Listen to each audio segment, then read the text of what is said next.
Grazie Presidente. La mia interrogazione ha per oggetto la partecipazione e la trasparenza nei processi di costruzione della riforma sanitaria. Premesso che nell'aprile 2014 sia stato consegnato ai componenti della terza commissione consigliare un documento del titolo Introduzione alla riforma del servizio sanitario regionale, nel quale sono indicate delle linee guida per la riforma, ma non come esse verranno attuate. Considerato che al paragrafo intitolato La metodologia di coinvolgimento dei professionisti viene riportato che sono stati costruiti i primi 10 gruppi di lavoro con l'obiettivo di condividere e definire gli aspetti tecnici relativi alle specifiche materie. I documenti costituiranno elementi utili per la valutazione e proposta dell'organo politico. Visto la risposta all'interrogazione a risposta immediata da noi fatta, in cui l'assessore alla salute dichiarava che la scelta dei professionisti era stata fatta sulla base del ruolo da questi ricoperti nel servizio sanitario regionale, nell'ambito delle aziende. Visto inoltre che nella stessa risposta all'interrogazione l'assessore confermava di aver voluto dare la massima trasparenza ad una tipologia di consultazione che comunque consuetudine svolgere, seppur in modo informale. Appreso che non tutti i componenti di tali gruppi tecnici sembrano effettivamente ricoprire un ruolo di rilievo all'interno del Servizio Sanitario Regionale, ma appaiono piuttosto come riconducibili a nomine fatte in base all'appartenenza politica. Constatato che nonostante la dichiarata volontà di condividere con la massima trasparenza tale consultazione, né i nominativi dei componenti di tali gruppi tecnici, come richiesto da un consigliere di maggioranza, né i documenti o le relazioni prodotte dagli stessi risultano ad oggi a disposizione del Consiglio regionale. Visto il comunicato sulla riforma sanitaria con cui la Presidente Serracchiani e l'assessore Telesca hanno ribadito che a fine luglio sarà presente una bozza di articolato sulla quale a settembre vi sarà la discussione e approvazione, prefigurando così come il mese di chiusura del Consiglio regionale agosto 2014 come un momento centrale di discussione. Tutto ciò premesso, si interroga l'assessore competente per sapere quando abbia intenzione di iniziare a rendere partecipi del percorso di riforma del Servizio Sanitario Regionale il Consiglio e tutti i portatori di interesse. Grazie. Risponde l'assessore Telesca, prego. Il consigliere Ussai mi ha interrogata per sapere quando abbia intenzione di iniziare a rendere partecipi del percorso di riforma del Servizio Sanitario Regionale il Consiglio e tutti i portatori di interesse. Mi viene facile rispondere che il Consiglio e tutti i portatori di interesse sono stati coinvolti fin dall'inizio del mio incarico di assessore alla salute, integrazione sociosanitaria, politiche sociali e famiglia. Poiché però nella premessa dell'interrogazione il consigliere Ussai si sofferma sulla costituzione dei gruppi di lavoro di professionisti, volentieri torno sull'argomento, in quanto costituisce un esempio di trasparenza e, come ho detto, metodologia. Considerata la complessità del sistema sanitario, ho ritenuto opportuno avvalermi, sotto il coordinamento della Direzione Centrale Salute, Integrazione Sociosanitaria, Politiche Sociali e Famiglia, della collaborazione di alcuni professionisti, 80 per il momento, operanti nel Servizio Sanitario Regionale, per acquisire il loro contributo su tematiche specifiche e sui percorsi che riguardano le singole discipline.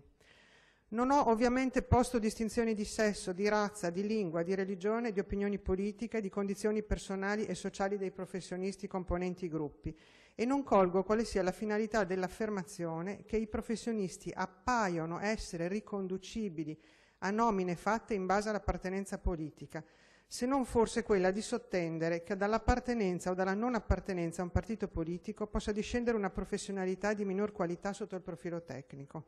Se questo è il significato, sono orgogliosa di affermare che questo pensiero non mi appartiene. Ho tenuto conto solamente dell'apporto che ognuno degli operatori era in grado di fornire per storia professionale. È attualmente in fase di elaborazione la proposta di riforma che, tenendo conto di tutti i contributi pervenuti nel corso del mio mandato, sarà portata alla valutazione degli organismi competenti.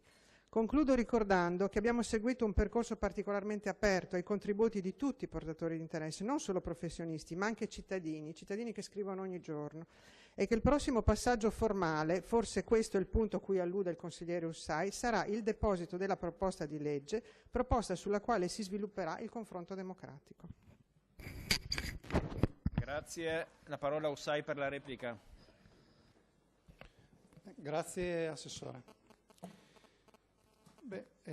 Allora, intanto non mi ritengo soddisfatto della risposta perché alla mia domanda, alla precedente IRI, anzi alla nostra domanda, l'assessore ha dato un criterio e questo criterio non è stato rispettato per tutte le nomine. Tengo a precisare, l'assessore può nominare chi vuole lui, però quando l'assessore detta dei criteri, noi chiediamo che questi criteri siano rispettati, se no ci sentiamo presi in giro. Ci sentiamo presi in giro noi e i cittadini che sono fuori di qui. La colpa non è dei professionisti che sono stati nominati. Anch'io credo che non bisogna guardare il colore politico dei professionisti e credo che l'impegno in politica sia una cosa nobile. Però quando l'assessore dice, testuali parole della risposta alla mia interrogazione, che si guarda il ruolo che questi professionisti hanno all'interno del servizio regionale, noi chiediamo di non essere presi in giro. Allora, era meglio che non ci dicesse questa cosa qui. Per quanto riguarda il resto della risposta dell'assessore, io dico, non do nessuna colpa a questi professionisti, non voglio fare i nomi, mi dispiace anzi che siano usciti sui giornali alcune indiscrezioni. La responsabilità, giustamente l'assessore ha detto che si prende ogni responsabilità di queste nomine, però dal mio punto di vista la responsabilità è anche la responsabilità di una politica che deve uscire dalla sanità. Le nomine bisogna rendere, io mi auguro che la riforma sanitaria abbia come uno dei cardini una maggior trasparenza e un maggior criterio di competenza dei manager che vengono nominati per le direzioni generali e spero che tutto il resto delle nomine escano assolutamente da nomine di tipo politico e questo non mi sembra che siamo ancora a quel punto. Per cui oltre ad essere presi in giro perché le nomine ci sembra che vanno in contrasto con la risposta avuto poche settimane or sono, vogliamo sottolineare un altro punto che noi riteniamo cruciale.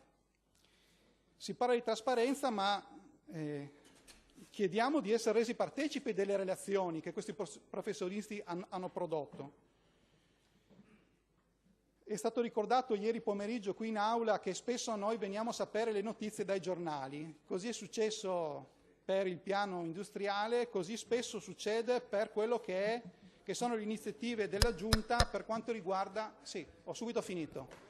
Sono le iniziative della Giunta per quanto riguarda altre riorganizzazioni.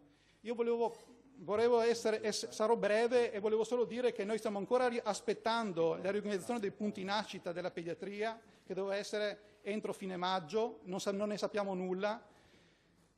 Entro il 15 giugno, quindi tra poco, dovrebbe essere la revisione della rete ospedaliera, di cui apprendiamo dai giornali che avverrà entro fine mese, ma spereremo di non apprendere dai giornali, ma spereremo che l'assessore venga in commissione a spiegarci. Noi è da gennaio che chiediamo di discutere sul ruolo dei piccoli ospedali.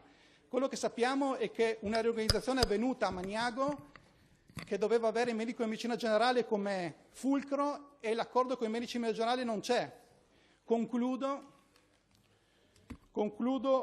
dicendo che noi da subito abbiamo detto che questa riforma sarà una buona riforma se sarà una riforma partecipata, quindi non solo da parte della maggioranza ma anche dell'opposizione e da parte di tutti i portatori di interesse. Auspichiamo che non si rispettino i tempi e quindi che non si vada al voto subito a settembre, ma che ci sia tutto il tempo per discutere e per poter dare il ruolo che deve avere questo Consiglio nella riforma che noi reputiamo la più importante riforma che avverrà fatta in questa legislatura, cioè la legge sulla riforma sanitaria.